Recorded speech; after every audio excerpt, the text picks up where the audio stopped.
That's funny. I actually just recently watched American Werewolf. One of my most favorite of all time movies.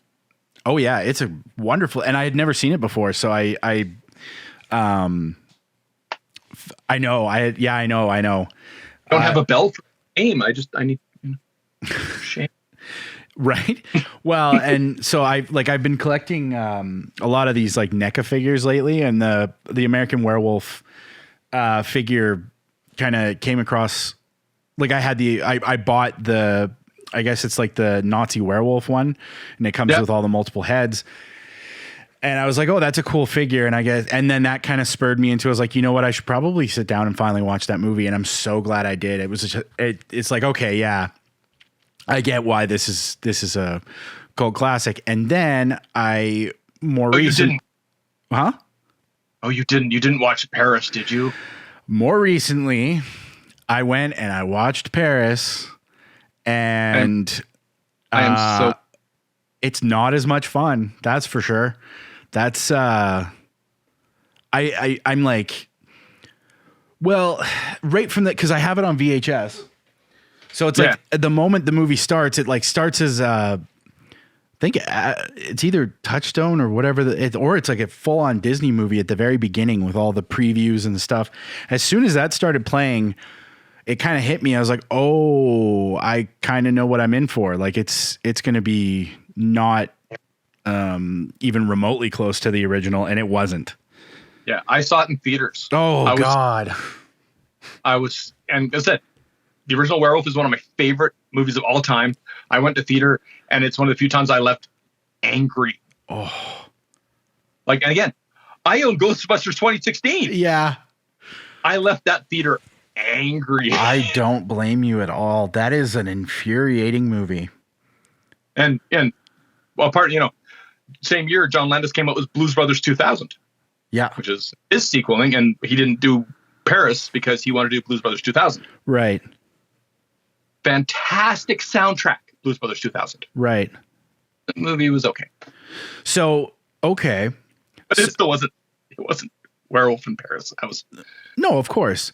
But like, okay, so given the choice, if you were able to go back and try to influence that decision, would you have pushed him towards Paris? Like just to kind of maybe see if he could have done a better job with that?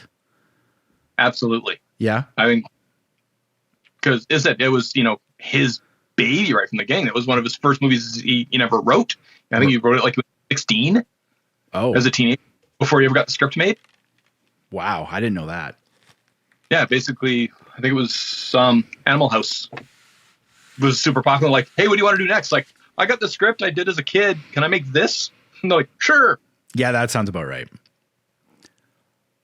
Yeah, it's too well because then because that Werewolf, was that in the late 70s or early 80s? I want to say 1980, but it may have been slightly later. It wasn't, maybe 82. Yeah, okay. Yeah, the 80 to really well, but I'm old. I don't remember things like this. My internal IMDb has broken. No, that's fair. Yeah, mine's starting to crack too. No, because then you get to Paris, and Paris was done in like what, 95, 97, something like that. Like it's way later. And it's supposed to be just a couple years later when their kid is like 16 or something. Oh, is that one? Yeah. And it just, it's funny how like that movie, watching that movie, it has a completely different feel to it, but it has a very like movies from that era, that like early to mid, even some later 90s movies, they all have that very like distinct kind of, I don't even know how to describe it. Like it's a very Scream movie. Yes. Yeah. Scream genre, and then everyone tried to copy it poorly. Yeah. Yeah, 100%. Okay, yeah. So I guess, yeah, Paris must have been post Scream, and it's just goofy. It's like the whole time you're kind of like there's a couple. I mean, I can't even say that there's a couple good moments. Like the whole thing with him jumping off the Eiffel Tower. I don't know. It's just. I I have a vague recollection of someone doing a whistle and their eyeball popping out, but I haven't seen the movie since I saw it in theaters. Yeah, no, that's fair. Yeah. And I don't ever see this again. Yeah. And what's her name? She plays the mom in on Modern Family. She was one of the love interests who gets killed by him. Yeah, which I thought was really, yeah. She's also in like Happy Gilmore and stuff. I think Julie Bowen, I want to say her name is. Sounds right. Something like that. But she's like one of the one night stands with the guy, but he ends up killing her. And then so she's like haunting him along with like his best friend or whatever that he killed. And they're like, that was kind of funny because they're like taunting him. They're trying to get him killed so that they can like go on and rest peacefully. But it was just like you hit this like kind of point of diminishing returns where you're like, okay, it's like too silly. Yeah, we got the joke. We can move on now. Totally. Yeah. So yeah, I did watch Paris, which was disappointing, but I love American Werewolf. Like I love the original. I thought it was fantastic.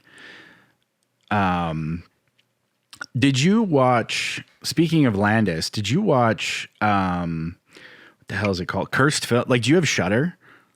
Yes. Okay. So did you watch the Cursed films? I've seen it on there. It's on my to watch list. I haven't got to it yet. Okay. So there's one where they talk about, I want to say it's the Twilight Zone movie. Yeah.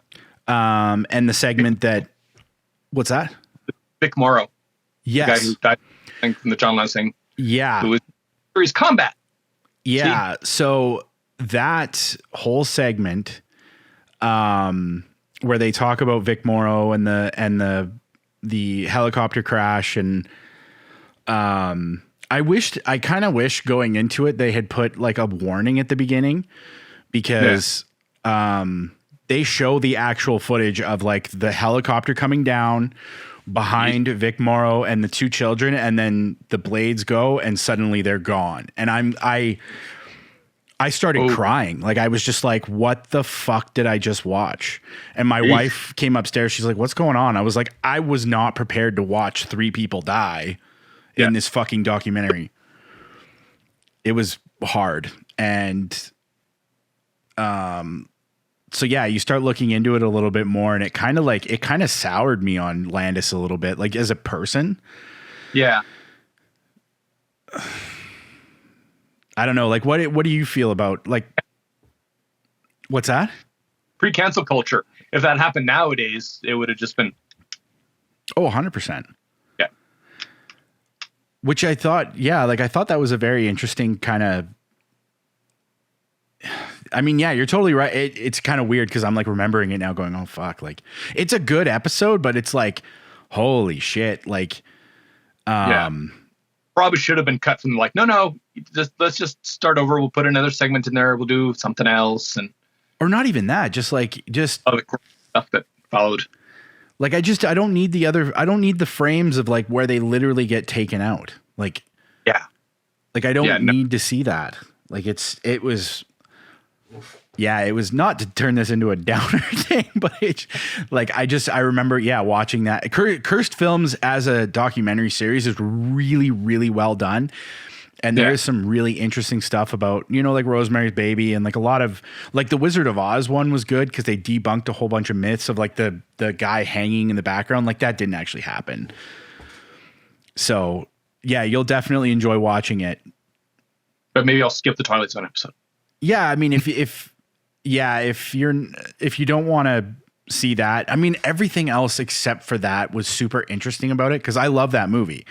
Like, the Twilight Zone movie is a great movie, but yikes. What best meta in joke in television history? Which is from Third Rock from the Sun, which was John Lithgow. Mm-hmm. And I think it was the first episode, he mentions that he was on the plane, and I saw something on the way of the plane.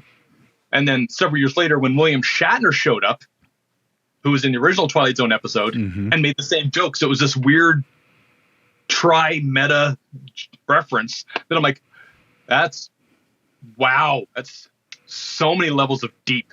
That is self-referential humor at its finest. Yeah. And before it was trendy. Mm-hmm.